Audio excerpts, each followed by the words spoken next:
फिर से बारिश शुरू हो गई है। यह जो बारिश हो रही है उसे देखकर लगता है कि इस बार के खेत खलियान सब डूब जाएंगे। हाँ माँ, अगर सब डूब गया तो हम कहाँ रहेंगे? मुझे भी यही चिंता हो रही है। वैसे भी जहाँ हम रहते हैं वह जगह काफी नीची है। तो क्या हम डूब जाएंगे माँ? पता नहीं बेटी क्या होगा। देखना, तुम्हारे पिताजी भी अभी तक घर नहीं लौटे। चलो मैं खाना बना लेती हूँ, नहीं तो घर आते ही खाना मांगेंगे। काजल रसोई घर की ओर चली गई। तभी उसका पति बिरजू आ पहुंचा।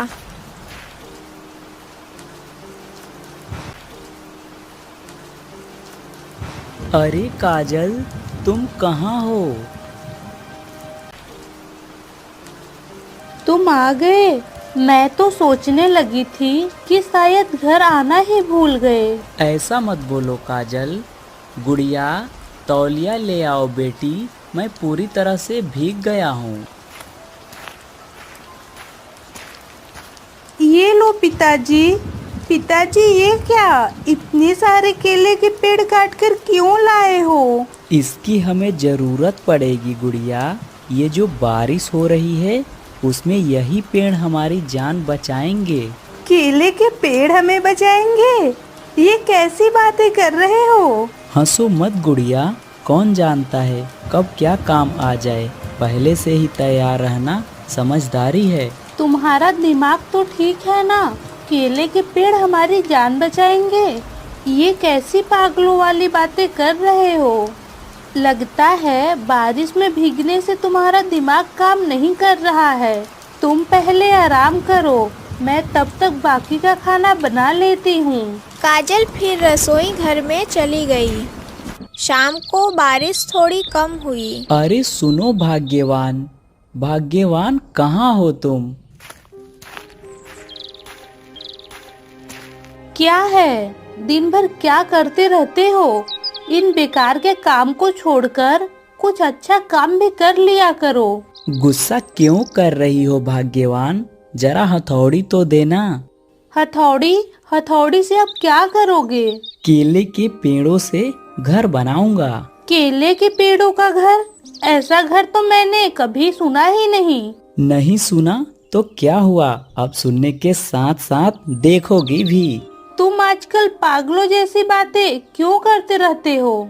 ऐसा कुछ मत करो कि लोग तुम्हें पागल कहने लगे।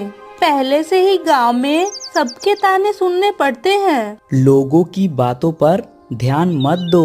एक दिन सभी गांव वाले हमारा धन्यवाद करेंगे। जाओ, जो कहा वो लेकर आओ। मुझे तुम्हारी बातें बिल्कुल समझ में नहीं आती, ठीक है?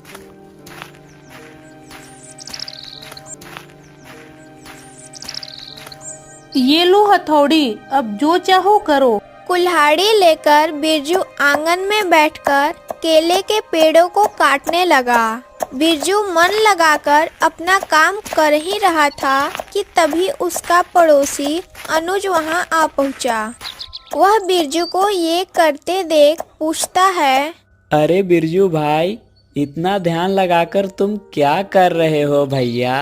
अनुज भाई, भविष्य के लिए तैयारी कर रहा हूँ। भविष्य के लिए तैयारी? हाँ, भविष्य के लिए तैयारी केलों के पेड़ों से। आखिर ये सब क्या कर रहे हो? इससे भविष्य के लिए आखिर कैसी तैयारी होगी? अनुज भाई, इन केलों के पेड़ों से एक घर बनाने की कोशिश कर रहा हूँ। अरे क्यों मजाक कर रहे हो बिरजू भाई? हंसाओ मत। केले का पेड़ का घर ये किस काम आएगा? क्या तुम अब केले के घर में जीवन बिताओगे तो इस घर का क्या करोगे भैया? हंसो मत भाई, कौन जानता है, क्या पता तुम एक दिन मुझसे मदद मांगने आओ। अरे नहीं नहीं बिरजू भाई, इतना बुरा दिन मेरा कभी नहीं आएगा। एक बात बताओ, इस घर का तुम करोगे क्या? घर का क्या करना है, घर में रहूंगा। अरे सच में बिरजू भाई, तुम्हें सब गांव वाले पहले से ही बेवकूफ समझते हैं, लेकिन तुम्हारे इस काम को देखकर पागल ही बोलेंगे।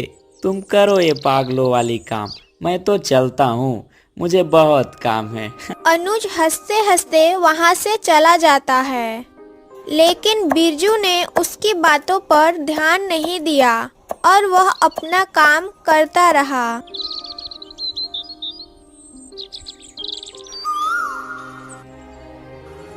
अगली सुबह जब काजल बाहर गई तो अनुज की पत्नी सीमा से मिली। काजल भाभी, सुबह सुबह इस तरफ कैसे आना हुआ?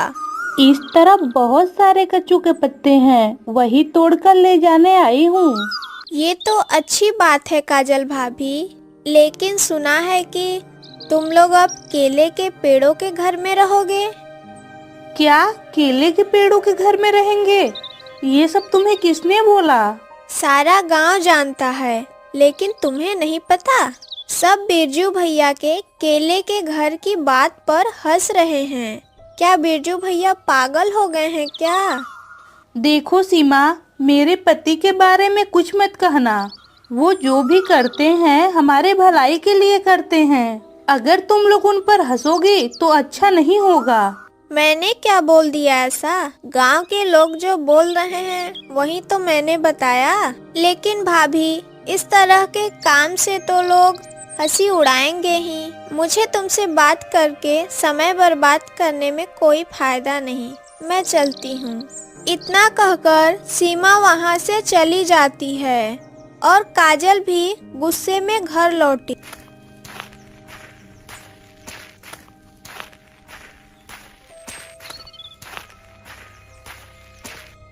अब हम इस नए घर में नहीं रहेंगे। तुम्हारी हरकतें देखकर लोग दिन पर दिन हमें पागल कहने लगे हैं। ये क्या हो गया है तुम्हें? सुबह सुबह इतना गुस्सा क्यों कर रही हो?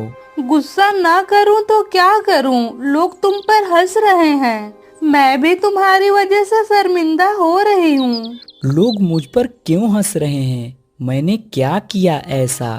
तुम्हें पता नहीं क्या किया है? सारे गांव को मालूम हो गया है कि तुम केले के पेड़ों के घर बना रहे हो और तुम उस घर में रहोगे। इसमें मेरा क्या मजाक बना? देखो काजल, मैं जो कर रहा हूँ हमारे भले के लिए ही कर रहा हूँ। मुझे तुम्हारे भले की जरूरत नहीं। कल मैं अपने मायके जा रही हूँ। देखो, हमें इस घर की कोई जरूरत नहीं है। तुम केले का घर बनाना बंद करो। अब से तुम ये घर नहीं बनाओगे, बस। काजल, तुम्हारा जो इच्छा करे तुम वो करो।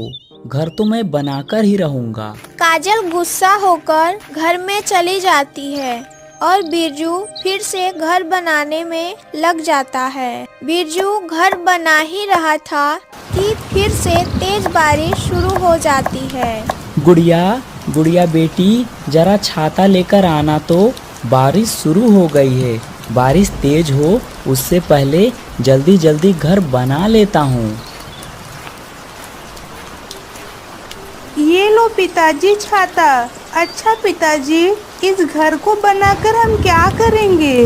अरे गुड़िया बेटी, जब बारिश शुरू होती है तो बहुत समय तक बंद नहीं होती और हमारा गांव बहुत निचले भाग में होने के कारण बारिश होने पर सबसे पहले हमारे गांव में पानी जमा हो जाता है और घरों में भी पानी हो जाता है। पिताजी, ये क्या बोल रहे हैं? अगर बाढ़ आ गई तो हम कहाँ जाएंगे? तुम चिंता मत करो बेटी, इसी बाढ़ से बचने के लिए तो केले का घर बना रहा हूँ। अगर बारिश होने से बाढ़ आ भी गई तो हम इस केले के घर में रहेंगे और ये पानी पर तैरने के साथ साथ इधर उधर आ जा भी सकती है। लेकिन पिताजी, आप इतना मेहनत क्यों कर रहे हैं? बेटी, क्या पता कुछ दिनों तक बारिश बंद ही ना हो। अगर बारिश नहीं रुकेगी तो बाढ़ आना तो तय है। इसलिए मैं ये घर बना रहा हूँ जिससे हमारी बेटी को बाढ़ में कोई। बिरजू छाता लेकर बारिश में अपना काम करता रहा। इधर कुछ दिनों तक लगातार बारिश इतना तेज हुआ कि गांव में हर जगह पानी भर गया। हे भगवान, ये क्या हुआ? इस बारिश ने तो पूरे गांव को डुबा दिया। अब हम कहाँ जाएंगे? बाहर तो हर जगह पानी हो गया है। अब क्या करें, घर में भी हर जगह पानी भर गया है। तुम चिंता मत करो काजल, हमारे पास केले का बना घर है। इसी दिन के लिए तो मैं उसे बना रहा था। क्या सच में पिताजी, अब हम केले के बने घर में रहेंगे? हाँ बेटी, लेकिन तुम्हारी माँ राजी होगी तभी हम चलेंगे। क्यों काजल, तुम कुछ बोल क्यों नहीं रही हो? नहीं, मतलब? अरे काजल, तुम अभी भी किस सोच में हो? इस घर में और रहना संभव नहीं है।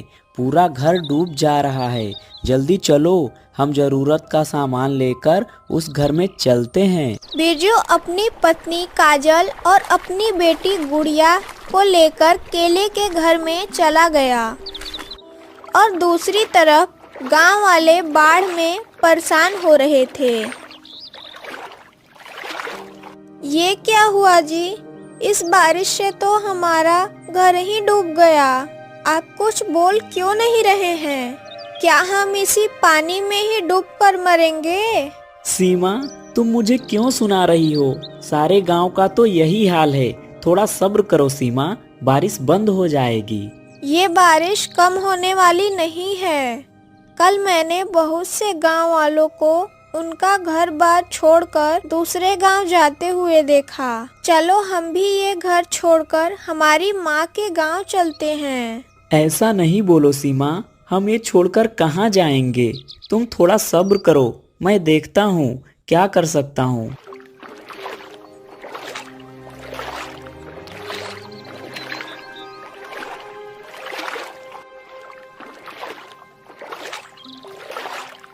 अरे ये क्या देख रहा हूँ? ये तो केले का पेड़ का घर है। लगता है ये बिरजू भाई का ही केले का पेड़ का घर है। चलकर देखता हूँ। बिरजू भाई, अरे ओ बिरजू भाई। अरे अनुज भाई, तुम जल्दी से यहाँ अंदर आ जाओ। नहीं मतलब अनुज भाई, आपने तो केले के पेड़ों के घर के बारे में केवल सुना है। एक बार अंदर आकर भी देख लो कैसा होता है। अनुज अंदर जाता है और बिरजू के बनाए घर को देखकर चौंक गया। अरे भाई, ये तो असली घर जैसा लग रहा है। इस घर में तो सब कुछ है। हाँ अनुज भाई, भगवान के कृपा से आपके भाई ने अपनी समझदारी से ये घर बनाया है। इनकी वजह से ही हम इस बाढ़ में भी सुरक्षित हैं। और जब आप आए तो हम दोपहर का भोजन करने ही जा रहे थे। काजल भाभी, क्या इस घर में रहने का भी व्यवस्था है? हाँ भाई, यहाँ सब कुछ है। अब तुम भी हमारे साथ खाना खाकर ही जाना। नहीं भाई, मेरे बीवी बच्चे घर पर अकेले हैं और वो भी कुछ नहीं खाए हैं। मैं चलता हूँ।